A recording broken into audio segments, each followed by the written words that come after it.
بسم اللہ الرحمن الرحیم۔ حضرت سلمان فارسی رضی اللہ تعالی عنہ کا نسبی تعلق اصفہان کے آب الملک کے خاندان سے تھا۔ مجوسی نام مابا تھا۔ اسلام کے بعد سلمان رکھا گیا اور بارگاہ نبوت سے سلمان الخیر کا لقب ملا۔ ابو عبداللہ کنیت ہے۔ حضرت سلمان کے والد اصفہان کے جی نامہ کریا کے باشندے اور وہاں کے زمیندار و کاشتکار تھے۔ ان کو حضرت سلمان سے اس قدر محبت تھی کہ ان کو لڑکیوں کی طرح گھر کی چار دیواری سے نکلنے نہیں دیتے تھے۔ آتش کدہ کی دیکھ بھال انہی کے متعلق رکھی تھی۔ چونکہ مذہبی جذبہ سلمان میں ابتدا سے تھا، اس لیے جب تک آتش پرست رہے اس وقت تک آتش پرستی میں سخت غلو رہا اور نہایت سخت مجاہدات کیے۔ شب و روز آگ کی نگرانی میں مشغول رہتے تھے، حتیٰ کہ ان کا شمار ان پجاریوں میں ہو گیا تھا جو کسی وقت آگ کو بجھنے نہ دیتے تھے۔ مجوسیت سے نفرت اور عیسائیت کی طرف میلان۔ زمین ہی ان کے باپ کے معاش کا ذریعہ تھی، اس لیے زراعت کی نگرانی وہ بذات خود کرتا تھا۔ ایک دن وہ گھر کی مرمت میں مشغولیت کی وجہ سے کھیت پر خود نہ جا سکا اور اس کی دیکھ بھال کے لیے سلمان کو بھیج دیا۔ ان کو راستے میں ایک گرجا ملا۔ اس وقت اس میں عبادت ہو رہی تھی۔ عبادت کی آوازیں سن کر دیکھنے کے لیے گرجے میں چلے گئے۔ عبادت کے نظارے سے ان کے دل پر خاص اثر ہوا اور مزید حالات کی جستجو ہوئی۔ عیسائیوں کا طریقہ عبادت اس قدر بھایا کہ بے ساختہ زبان سے نکل آیا کہ یہ مذہب ہمارے مذہب سے بہتر ہے۔ چنانچہ کھیتوں کا خیال چھوڑ کر اسی میں محو ہو گئے۔ عبادت ختم ہونے کے بعد عیسائیوں سے پوچھا کہ اس مذہب کا سرچشمہ کہاں ہے؟ انہوں نے کہا کہ شام میں۔ پتہ پوچھ کر گھر واپس آئے۔ باپ نے پوچھا کہ اب تک کہاں رہے؟ جواب دیا کہ کچھ لوگ گرجے میں عبادت کر رہے تھے۔ مجھ کو ان کا طریقہ ایسا بھلا معلوم ہوا کہ غروب آفتاب تک وہیں رہا۔ باپ نے کہا وہ مذہب تمہارے مذہب کے برابر نہیں ہے۔ جواب دیا بخدا وہ مذہب ہمارے مذہب سے کہیں برتر ہے۔ اس جواب سے ان کے باپ کو خطرہ پیدا ہو گیا کہ کہیں یہ خیال تبدیلی مذہب کی صورت میں ظاہر نہ ہو، اس لیے بیڑیاں پہنا کر مقید کر دیا۔ مگر ان کے دل میں تلاش حق کی تڑپ تھی، اس لیے عیسائیوں کے پاس کہلا بھیجا کہ جب شام کے تاجر آئیں تو مجھ کو اطلاع دینا۔ چنانچہ جب وہ آئے تو ان کو خبر کر دی۔ انہوں نے کہا کہ جب وہ واپس ہوں تو مجھے بتلانا۔ چنانچہ جب کاروان تجارت واپس لوٹنے لگا ان کو خبر کی گئی۔ یہ بیڑیوں کی قید سے نکل کر ان کے ساتھ ہو گئے۔ شام پہنچ کر دریافت کیا کہ یہاں سب سے بڑا مذہبی شخص کون ہے؟ لوگوں نے وہاں کے پادری کا پتہ دیا۔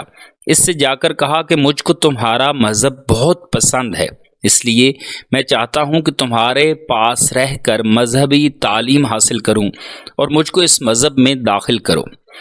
چنانچہ وہ مجوسیت کے آتش کدے سے نکل کر آسمانی باپ کی بادشاہت کی پناہ میں آ گئے۔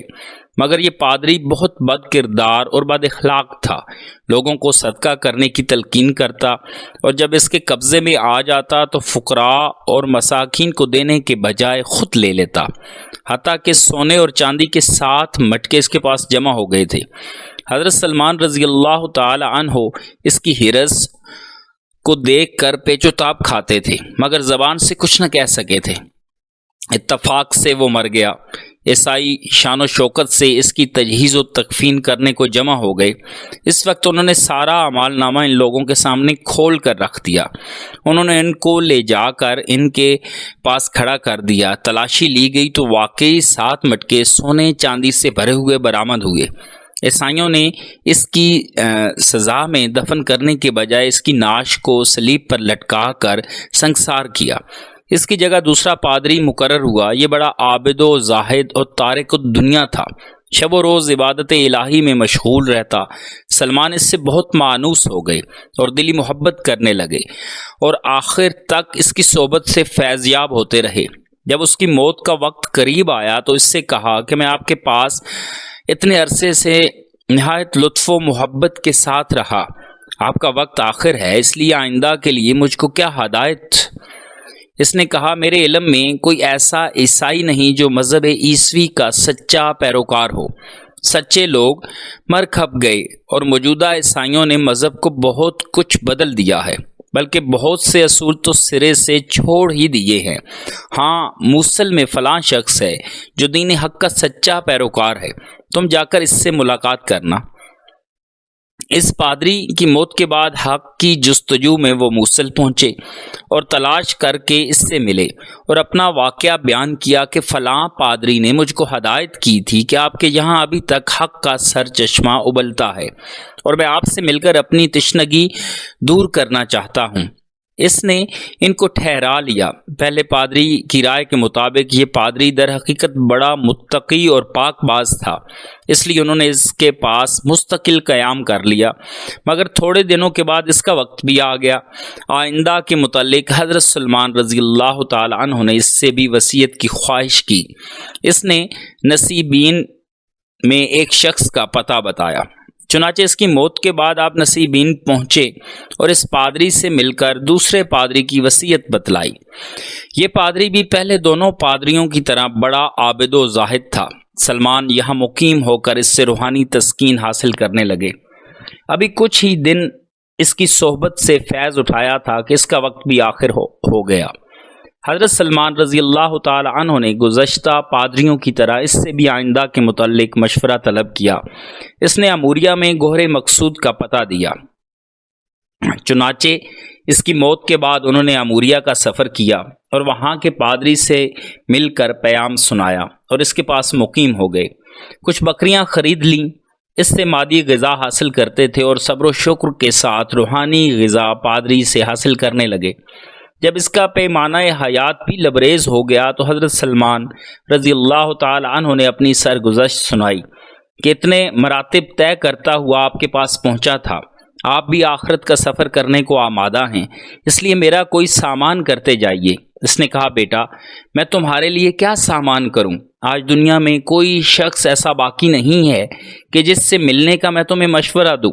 البتہ اب اس نبی کے ظہور کا زمانہ قریب ہے جو ریگستان عرب سے اٹھ کر دین ابراہیم علیہ السلام کو زندہ کرے گا اور کھجوروں والی زمین کی طرف ہجرت کرے گا۔ اس کی علامات یہ ہیں کہ وہ ہدیہ قبول کرے گا لیکن صدقہ کو اپنے لیے حرام سمجھے گا۔ اس کے دونوں شانوں کے درمیان مہر نبوت ہوگی۔ اگر تم اس سے مل سکو تو ضرور ملنا۔ اس پادری کے مرنے کے بعد کچھ عرصہ تک اموریہ میں رہے۔ کچھ دنوں بعد بنو کلب کے تاجر ادھر سے گزرے۔ آپ نے ان سے کہا کہ اگر تم مجھ کو عرب پہنچا دو تو میں اپنی گائیں اور بکریاں تمہاری نظر کر دوں گا۔ وہ لوگ تیار ہو گئے، لیکن ان عربوں نے وادی القریٰ میں پہنچ کر ان کو دھوکہ دیا اور ایک یہودی کے ہاتھ غلام بنا کر فروخت کر ڈالا۔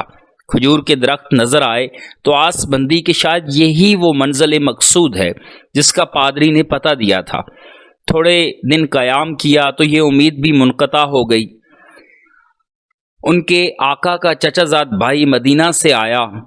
اس نے حضرت سلمان فارسی رضی اللہ عنہ کو اس کے ہاتھ بیچ دیا۔ وہ اپنے ساتھ ان کو مدینہ لے چلا اور سلمان غلامی در غلامی کی رسوائی سہتے ہوئے مدینہ پہنچے، مگر حاطف غیبی تسکین دے رہا تھا کہ یہ غلامی نہیں ہے، در حقیقت اس غلامی پر جو مقصود عالم کے آستانے تک پہنچانے کا ذریعہ بن جائے، ہزاروں آزادیاں قربان ہیں۔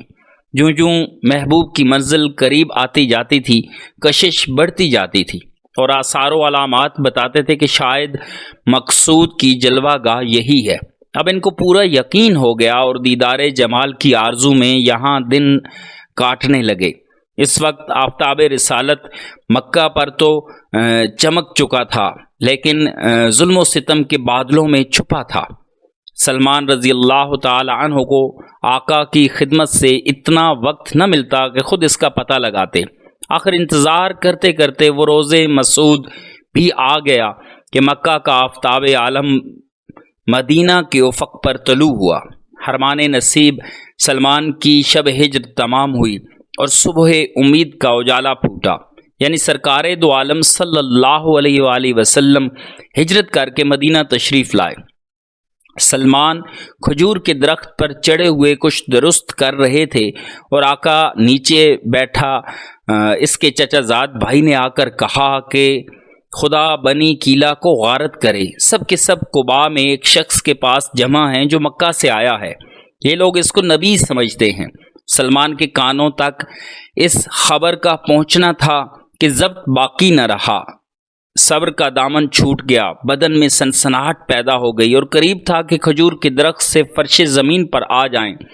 اسی مدہوشی کے عالم میں جلد از جلد درخت سے نیچے اترے اور بدحواسی میں بے تحاشا پوچھنے لگے، تم کیا کہتے ہو؟ آقا نے اس سوال پر گھونسا مار کے ڈانٹا کہ تم کو اس سے کیا غرض، تم اپنا کام کرو۔ اس وقت سلمان خاموش ہو گئے، لیکن اب صبر کسے تھا؟ کھانے کی کچھ چیزیں پاس تھیں، ان کو لے کر دربار رسالت میں حاضر ہوئے اور عرض کیا کہ میں نے سنا ہے کہ آپ خدا کے برگزیدہ بندے ہیں اور کچھ غریب اور اہل حاجت آپ کے ساتھ ہیں، میرے پاس یہ چیزیں صدقہ کے لیے رکھی تھیں، آپ لوگوں سے زیادہ ان کے مستحق کون ہو سکتے ہیں، اس کو قبول فرمائیے۔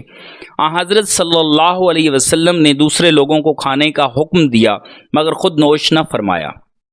اس طرح سلمان رضی اللہ عنہ کو نبوت کی ایک علامت کا مشاہدہ ہو گیا کہ نبی صدقہ نہیں قبول کرتا۔ دوسرے دن پھر ہدیہ لے کر حاضر ہوئے اور عرض کیا کہ کل آپ نے صدقہ کی چیزیں نہیں نوش فرمائی تھیں، آج یہ ہدیہ قبول فرمائیے۔ آپ نے قبول فرمایا، خود بھی نوش کیا اور دوسروں کو بھی دیا۔ اس طرح سے دوسری نشانی یعنی مہر نبوت کی بھی زیارت کی اور با چشم پرنم آپ کی طرف بوسہ دینے کو جھکے۔ حضرت صلی اللہ علیہ وآلہ وسلم نے فرمایا، سامنے آؤ۔ وہ سامنے آئے اور اپنی ساری سرگزشت سنائی۔ پھر حضرت صلی اللہ علیہ وسلم نے یہ دلچسپ داستان اپنے تمام اصحاب کو سنائی۔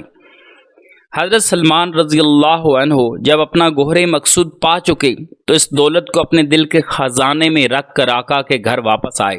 اتنے مرحلوں کے بعد وہ دین سے ہم آغوش ہوئے۔ غلامی کی مشغولیت کے باعث فرائض مذہبی ادا نہ کر سکتے تھے، اسی وجہ سے غزوہ بدر و احد میں شریک نہ ہو سکے۔ اس لیے حضرت صلی اللہ علیہ وسلم نے ان سے فرمایا کہ اپنے مالک کو معاوضہ دے کر آزادی حاصل کر لو۔ 300 کھجور کے درخت اور 40 اوقیہ سونے پر معاملہ طے ہوا۔